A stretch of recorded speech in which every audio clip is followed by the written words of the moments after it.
Okay, let's talk about something real. Have you ever been staring at, say, a pile of laundry, and you know you need to do it, you even want to do it, but you feel just physically glued to the couch? Yeah, if that sounds familiar, you're not lazy. What you're experiencing is a very real thing called ADHD paralysis. So let's dive into what that actually means, because it's one of the most frustrating and misunderstood parts of this whole deal. This quote right here, it just perfectly captures it, doesn't it? On the outside, it looks like you're just chilling, maybe doing nothing. But inside, it's a full-on exhausting battle just to get yourself to stand up. It's this completely silent struggle, and so many people are going through it. All right, so let's give this thing a name. It's so important to know this isn't some kind of character flaw. It's called ADHD paralysis, and it's basically a state where your brain's executive functions, the part that's supposed to get things done, are just so overwhelmed that you physically get stuck.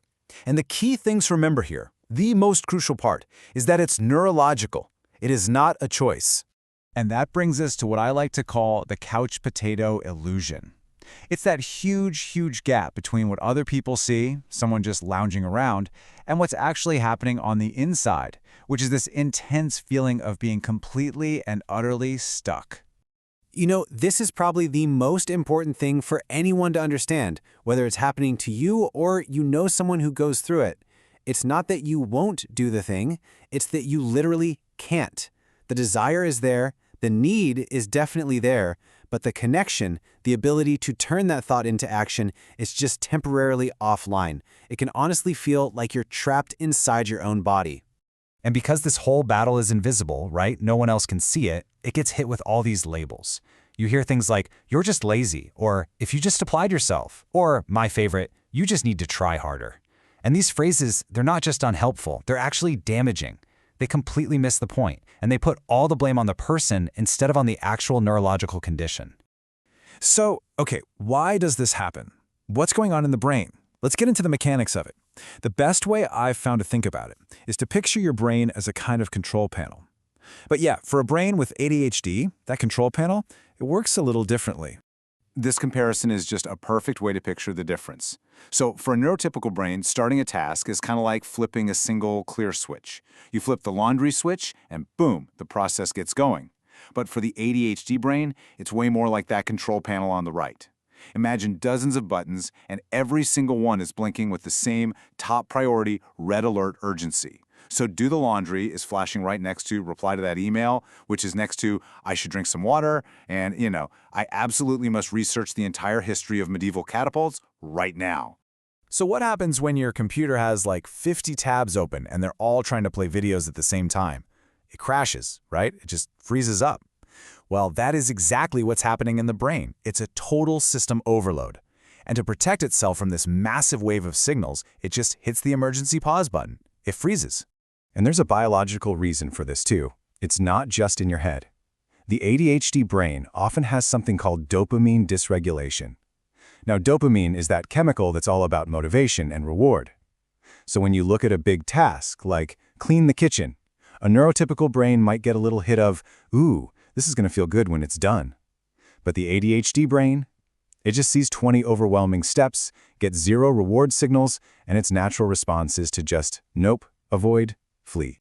And, just to make things a little more interesting, this paralysis doesn't just show up in one way. It actually comes in a few different flavors, if you want to call them that. So let's break down the different ways this freeze can actually manifest. Okay, first up, you've got your classic task paralysis. That's the I literally cannot start this task feeling. Then there's choice paralysis. We've all been there, right? Standing in the grocery aisle for 10 minutes trying to pick a brand of ketchup until you just give up and walk away. Then you have analysis paralysis. That's when you spend like 3 hours creating the perfect plan to clean your office and 0 minutes actually cleaning it. And finally, there's mental paralysis, which just feels like a super thick fog is rolled into your brain, making it hard to even talk or think clearly. And what happens is, this whole experience creates this awful vicious cycle. It's like a doom loop. The overwhelm kicks in, which leads to paralysis. Then, being paralyzed leads to this intense guilt and shame for not being productive. And what does that guilt do? It just makes the feeling of being frozen even worse, which over time can lead to complete and total burnout. It is an absolutely exhausting loop to be trapped in. Okay, so we're frozen. We get why. But how do we thaw out? What do we do? Well, the good news is this is not a permanent state.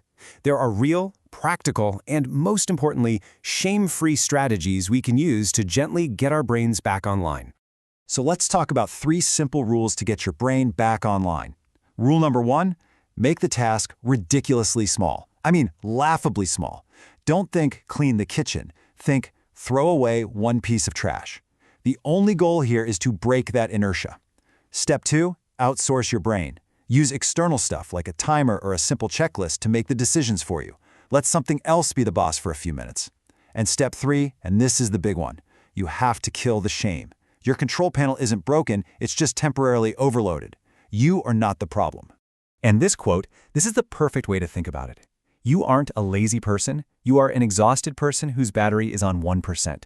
Seriously, it's not a moral failing, it's exhaustion. You're trying to run this really heavy-duty operating system in a world that frankly wasn't built for it. Just reframing it that way, from a flaw to just being exhausted, that's the first huge step toward having a little bit of compassion for yourself. So, I'm going to leave you with this one question. Not, what's the big thing you have to get done today? No. The question is, what is one ridiculously, almost laughably small thing you can do in the next 2 minutes? Just 2 minutes. You don't have to tackle the whole mountain. You just have to take one tiny little step.